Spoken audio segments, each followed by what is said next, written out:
আলাইকুম রহমতুল্লাহি ওয়া বারাকাতুহু। আশা করি সকলে ভালো আছে। আলহামদুলিল্লাহ, আমি আপনাদের সকলে ভালো আছি।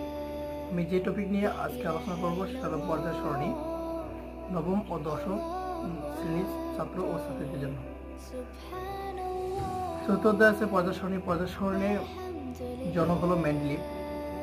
তো আমরা যারা শর্টকাট পর্যায় সারণীর পারমাণবিক সংখ্যা জানি, কিন্তু আমরা আণবিক সংখ্যা কীভাবে নির্ণয় করবো সেটা আমরা সকলে জানি না। তো এই আণবিক সংখ্যা নির্ণয়ের জন্য কিছু টেকনিক আছে, সেই টেকনিকগুলো অবলম্বন করলে আমরা 1 থেকে 30 পর্যন্ত মৌলগুলোর আণবিক সংখ্যা নির্ণয় করতে পারবো। টেকনিকগুলো হলো যে আমরা যখন শুরু করব 1 থেকে 30 পর্যন্ত মৌলগুলোর মধ্যে যে পারমাণবিক সংখ্যা আছে, সেই পারমাণবিক সংখ্যার যেগুলো জোড়, এই জোড়গুলো আমরা ডাবল করব, আর যে সংখ্যাগুলো বেজোড়, এই বেজোড় সংখ্যাগুলো ডাবল করব এবং তার সাথে 1 যোগ করব।